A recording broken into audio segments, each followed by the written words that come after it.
let's check itong NFT card game na na-feature sa iba't ibang website, which is VEmpire. Hi guys, I'm Jan aka Soral. Para sa mga pinagkakitaang games, don't forget to like, share, subscribe, pati na rin i-hit mo ang notification bell. Kaya, let's go! Isa sa mga kompleto na NFT project or NFT game out there, itong VEmpire. So, you can follow their website at v-empire.digital. Nandito rin nakalagay ang kanilang social media platform from their email, Twitter, Instagram, LinkedIn, Telegram, Medium, YouTube, at Facebook na lahat yan ay ilalagay ko sa description below, pati yung mga ipapakita ko dito. Siyempre, ano ba to? Mag-umpisa tayo sa mission nila. So, yung mission nila is preventing a metaverse financial crisis. Yung founder kasi nito ay stockbroker dati. So, naramdaman niya siguro yung mga recession, no? Yung mga pagbagsak.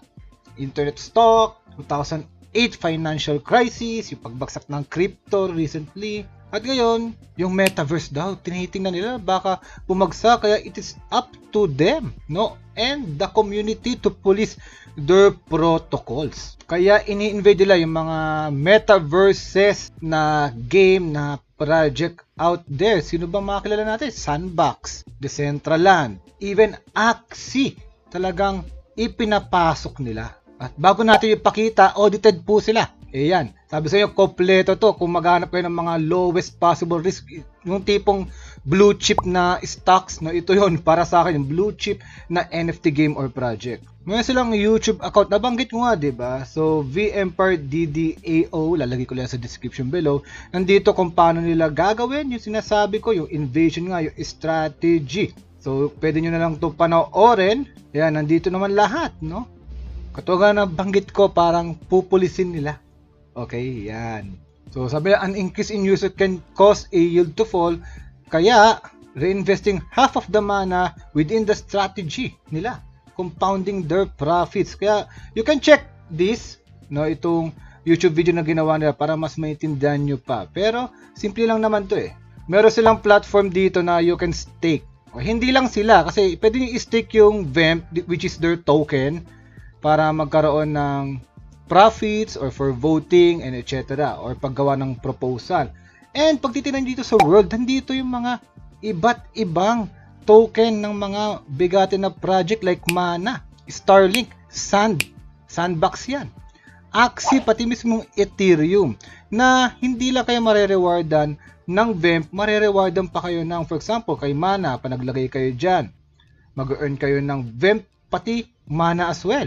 Kung Starlink, ganun din. Kay Sandbox, ganun din. Talagang ini-invade nila ang mga metaverses out there. Hindi lang siya na in-invade nila tapos walang permission, hindi para mga Trojan horse. Ha? Talagang acknowledge ito. For example, yung may-ari ng Axie, yan si Geos_Axie. Nagsabi pa nga interesting concept kasi ganito yung ginagawa nila. No? Ipakita ko lang. So nagkakaroon ng yield via their VEMP. Then, yung AXS na yan, yung nilak dyan, ay will be used to purchase AXS assets as well. Okay, may emission ng VEMP, tapos nakalock yung AXS, 50% of AXS and SLP profits compounded within the strategy. Ibabalik lang yung kalahati, papunta doon. VEmpire strategy user, at yung kalahati naman sa yield redistributed to stakers from profits. So, ganun yung sistema niya halos. Okay, kaya mapapa-interesting ka talaga. Ito yung triple yield system nila. At hindi lang yun. Hindi sila nakatuon lang sa isang blockchain. Lahat yata ng blockchain kasama sila from Ethereum, Binance Smart Chain, at pati na rin sa Shiba Swap. Okay, mga meme coin out there. So, yung mismong may-ari yata to ng Shiba Inu, decentralized community, ay re-retweet yung kanilang pag-celebrate sa pag-list sa Shiba Swap DEX. So, talagang acknowledge siya. Visible din siya sa CoinGecko. Pati sa CoinMarketCap nandoon siya. So sa Binance Smart Chain, pwede nyo pang i-bridge yung VEMP nyo from Ethereum to Binance Smart Chain. At since nag-open siya, no, at around 0.027 nung nag-list siya sa Uniswap, ngayon nasa 0.32 na times 10 na yung token niya. Nag-times 20 pa yan. So nakikita natin na meron talaga. No? Kung ako lang, i-analyze ko yung chart nito, wave 1, 2, then we can shoot up in the near future, lalo pag yung metaverse nga ay naging patok na patok sa NFT. space. At di lang yun, Team Docs din sila. Nandito yung kanilang CEO, si Dominic Ryder. Siya rin pala yung kanina na binasa natin. Siya nagsulat noon, yung mission. At siya rin sabi kong stockbroker. Nakakatuwa, an anarchist at heart. Wow, punk si kuya, punk siya. Kaya gusto niya talaga yung decentralization, which is, totoo lang, no? Mga big whales din naman pupunta ngayon sa NFT. Nawawala yung konsepto ng decentralization. Pero, dito nga daw sa VMPAR, DDAO, ay gagawin nila yung possible, yung talagang decentralization. Siyempre, nandito pa yung mga COO nila, advisor, ito, naka-doge, so hindi siya Team Docs, si advisor nila. Pero yung iba, si Johnny Kaplan, Harvey Woods, andyan naman. Okay? Technology partner nila, Jack Dolby naman. So, nandyan lahat, no? Even the company brand ng mga technology partner like Oxblock, ito, The Familiar, Chainlink, and Polygon. Tapos, meron din siya explanation about emissions, roadmap, and some answers. Pwede itong panoorin, guys. Okay? Yan siya. Very visible siya. Hindi nagtatago, hindi anonymous. So, for full video, ilalagay ko na lang din to sa link below. Or, pwede nyo talaga i-follow to. No? VMPAR DDAO. Para mas maging solid yung conviction nyo dito sa project na ito. Ito yung integration and partners nila. Actually, guys, no, listed pala to sa Gate.io. Bihira yon. Okay, yung mga NFT projects and token na hindi pa ganun kasikat, aminin natin, hindi pa ganun kasikat, ay malilisted pa doon sa mga Gate.io, Mexi Global, yan. So, dito lahat ang mga partnership nila. Ito naman yung one page nila. Ito muna uunahin natin kasi sobrang haba ng white paper. Talaga very technical at ginawa talaga yon para lahat ng katanungan, di ba? Yung iba, nagreklamo tayo, yung kulang-kulang yung kanilang white paper, may kulang na details dito. Halos lahat. Pati yung upcoming game nila. Guys, hindi lang to staking pool or something. May upcoming game sila at meron na silang NFT card na re-release or minint which is available dito sa OpenSea. Yan, itong VMPAR The Founding Soldiers. Ay, didiscuss ko rin yung gameplay ng larong ito. So, I'm hoping sana na meron din silang more details sa gameplay na video talaga na working game. Kasi may trailer din ito. Nandito siya sa homepage which is dadaanan natin mamaya pag nandun na tayo sa gameplay ng laro. So, nandito about the project, yung nga, totoong decentralization. Yung DAO nila, doon sila nakafocus. Dedicated sila sa fighting back against so-called na decentralized project that have somewhat become centralized. Yun talaga ang kanilang passion na maging totoo ang decentralization. So, yung VMPAR daw is required to ensure that the market continues to remain decentralized as it develops. Metaverse sila naka-focus kasi this is one of the few truly unique and original concepts to emerge from the blockchain world this year. Kaya nakita natin, nagkaroon sila mga staking strategies and rewards. At yung mga tokens will then be used to invade metaverses that they believe, straying from the ethos of decentralization. So this allows VMPAR and its users to build a very large presence in these metaverses. Actually, may nakita ako na parang sandbox game nila. Okay, parang may binili yata sila doon. Yan. Kasi yung first goal nila and purpose is to serve metaverse community talaga. And make sure the users who profit from this new virtual world is mas malaki pa sa mga kapitalista. Yun talaga, talagang nakafocus sila sa ganong konsepto. And syempre may mga NFT games sila, trading card game ang una nilang ilalabas as I said earlier. Mukhang mapapalaro tayo, alam niyo naman ako, I am a trading card game fan. So yung NFT na yan ay maaaring magamit na magkakaroon kayo ng konting boost lang naman.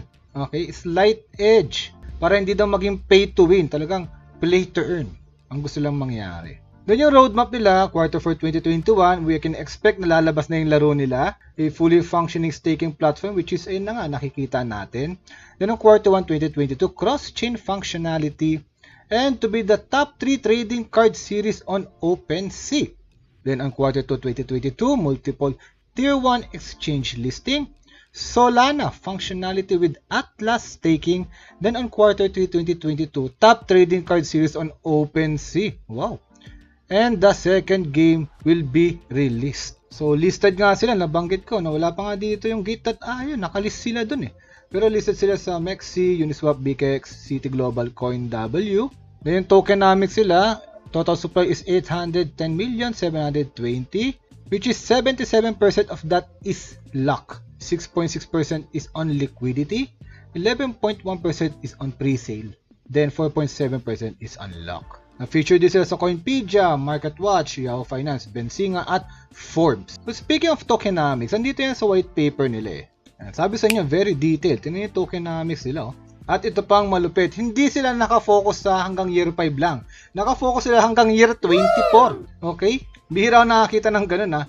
Hanggang year 24 yung kanilang token schedule. At they can expect yung inflation year by year nila ganito. Siyempre magsasurge yan din. Medyo magpapahinga up to year 21-24, okay? So yung very detailed pa nandito, yung token allocation niya, nasa MEXC, isa sa mga platform. So 2.24% nasa private investors, all under luck, investing linearly, Unicrypt fees 0.47. Sa team, including the CEO, COO, and developers, 2.47% lang. So yung liquidity lock 6.54, Unicrypt ILO, nakalock din to 11.10%. MEXC MDAY 0.77% will be used for giveaways and airdrops 0.13%. Then yung emission schedule nga, yung lock tokens is around 75.7%. Then other is on 0.58%. Nalisto mga September sa MEXC at pwede nyo pang makita yung ibang mga details dito, pati sa kanilang white paper. So yung VEMP nga, yun yung token na discuss natin, no? Yun ang kanilang native token for this empire. Itong currency nito ay gagamitin for reward sa trading card battle winners, liquidity providers, stakers, at syempre sa DDAO. Para daw decentralized na mana lang yung token na ginagamit, di ba? So governance token din ito kasi magkakaroon ng voting rights sa DDAO, which will give them control of the empire's invasion, conquest, and expansion. So yung APY daw around 30%, no? Then nandito yung formula kung paano nila gagamitin yan. Ayan, no? Ayun. Magkakaroon ka rin ng soldier along the way if you stake it. Tapos meron ding battle token which is XSVMP. So yun nandito, Decentraland pa lang yung kanilang na-i-invade pero parang na-invade na nila yung Sandbox pati yung Axie, di ba? Nakalagay din dito yung amount of XVEP stake at yung mga token distribution and protecting the soldiers as well, pati mga token airdrops. Ayan. So katulad nakita natin sa AXS, ganito rin yung kanilang strategy dito sa mana. Okay, yung discuss natin kanina, yun siya. Then meron din silang land leasing and buying in the future. Yun, no? So sa Decentraland, lahat pa ito. So alam nila may limitation itong mga metaverses na to. Multiple projects daw have suffered from a similar lack of imagination by applying real-world games to a virtual world. So yung empire nila, itong VEmpire, will look to expand and bring games and monetization, which can only be possible in the virtual world. And yes, the empire has found other tokens and DAOs. Kakaroon ng barriers to entry, pati mga rewards syempre. So ito yung development schedule nila, V1 Layer 1. Yung completion of basic platform, meron na nga sila yan sa OpenSea. Then yung Layer 2 nila, NFT boost working and fully functioning trading card. Ito inaantay natin the game launch on the platform. Yung Layer 3, magko-coincide sa Layer 4 kung medyo mabilis ang magiging development nila na magkakaroon na ng VEMP and airdrop to land owners. Magkikreate din ng liquidity pool, yun yung Layer 4 nila. So sa version 2 Layer 1, emission scheduled to incentivize mana staking. So yung majority ng emissions na yan ay will be given to the mana pool with diversification to follow into other strategies or projects the empire assesses. Then on version 2 Layer 2, land donation leasing will be live and the platform will convert the land to empire aesthetics and begin the invasion of the central land using the mana stake to buy land for empire's DDAO. So nandito rin yung kanilang laro na battle, pati trading card game. At isa sa mga nakita ko ditong malupit doon sa fair game nila, kapag natalo daw, now losers are given a trading card in exchange for their loss of XVEMP or XSVEMP. This will make it easier for the losers to win future battles. However, the card cannot and will not be more than the loss, as this would incentivize players to lose. Gets nyo ba? Ibig sabihin lang yun, edi kung free card, edi magpapatalo ka lang magpapatalo. Hindi ganon, okay? Bibigyan ka lang nilang card kapag natalo ka para manalo ka in the future. Wag mong i-spamin yung ganong sistema. Alam na nila yan, napag-isipan na nila. Pero yung card na yun ay hindi NFT, kaya hindi mo pwedeng i-trade din. So pumunta na tayo dito sa kanilang TCG manual. Itong TCG manual, ito yung unang laro nila. Nandito yung lore nila. Ito yung how to play, trading card siya. Syempre, is a 2-player trading card. Mahirap mag-trading card game ng ikaw lang mag-isa. Ang aim mo dito is to beat your opponent's score in a best of 3 round scenario. May mili yung player kung anong faction ang ilalaro. And each faction has a deck of up to 40 faction specific cards. At yung 10 universal kasi yun ay magbebelong sa both factions. Then may mili lang ng player ng 25 cards from the deck. At pa mag-enter na sa game, each player is randomly assigned a hand of 15 cards from their legion and the rest go into the battle deck. Although the hand is dealt as 15 cards, there are cards with abilities that allow players to dip into the battle deck and access cards they may not have been assigned in their original hand. Tapos, mag-flip ng coin, no? Virtual coin para mapag-start ng game kung sino ang titira muna. Tapos, take turns na siya. Kung kailangan mo i-strategize, di ka pwede mag-all-in sa una pa lang, edi talo ka na sa second at third round, di ba? So, 3-round format siya. Kumbaga, utakan lang kung saan ka mas malakas, ilalagay mo sa umpisa ba, sa gitna, or sa dulo. Ang goal mo lang dito, maka 2 out of 3 wins ka. At kung may NFT ka, may konting bump ka dito sa larong ito. Wari may boost sa strength, o ibang upgrade sa troop abilities. So, yun ang boost pag nakabili ka ng NFT na to sa kanilang OpenSea. Which is ito guys, at 0.2 ETH ang kanilang floor price. Ayun yung mga artwork nila. Pwede nyo itong silipin dito. Then ito, from page 8 to 15 nandito lahat ng troops. Yung strength, yung details, yung ability. Yan lahat nandito. Kompletong kompleto. You can browse it para ma-appreciate nyo yung artwork. Pati pag working na yung game, yung strategy is makukuha nyo na kung paano. Ayan, no? Nandito lahat sila. So ito yung early development ng game na sinasabi ko kanina. So let's watch. Ayan, so meron siyang join room, pati card game. Ayan, may mili ka talaga ng mga ilalagay. Yung nabanggit ko nga kanina, 25 cards from your deck of 40. 40 cards sa isang deck, diba? Pag napili na ay magko-continue. Tapos ayan na lahat. Wow. So from round 1, Romulus Stars nag-flip coin, di ba? May mili kung sino ang ipanglalaban niya. Okay. Ayan, no. So interesting pala to, no. Talagang utakan. Ayan. So 18 out of 11 talo siya. So si Remus daw ang nanalo. Then round 2. So tandaan nyo guys ha, tatlo yung round dito. Ang goal niya is manalo. 2 out of 3. So yun, talo siya 8. So 6. Ayan. Ayun. Nanalo na naman yung kalaban niya yata. Maliban lang, uy, may ipapasok siya. Ayun. Kailangan niya manalo. Kundi talo na siya dito. Okay. So pataasan siya ng score. Then, once mataas yung score, yun, mananalo ka. Pero nakita nyo, konti na lang yung cards niya. Baka nag-all-in siya, wala na, talo na agad. So, tingnan natin kung mananalo siya doon sa 5 cards na natitira niya. So, may strength siya ng 2. May ability pa. Ayun. So, tinignan kung ano iba ang cards ng kalaban. Malupet. Okay. So, naglagay siya ng reinforcement doon. Ganun pala yung ability noon. Pick a card. So, magpapalit siya. So, napansin natin, mukhang talo na yung kalaban niya, no? Natanggal at bumalik. Ayan. So, ganun. Ganun ang i-expect nating laro dito sa V-Empire. So, that's it, guys. Ang dami kong ipinakita sa inyo. At yun nga, talagang isa siya sa mga kompletong projects out there. Pero don't expect na mag times 1,000, times 100,000 ito. No? So, maybe times 10, no, at its current price, maaga din.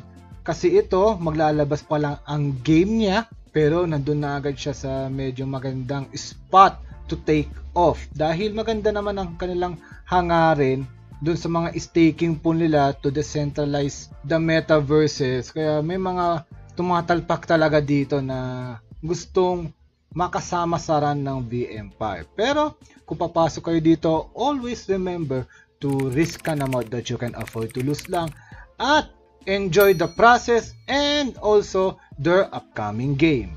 So what do you think about the game, guys? Comment down below, but don't forget to like, share, subscribe. Hanggang sa muli, guys. Babu!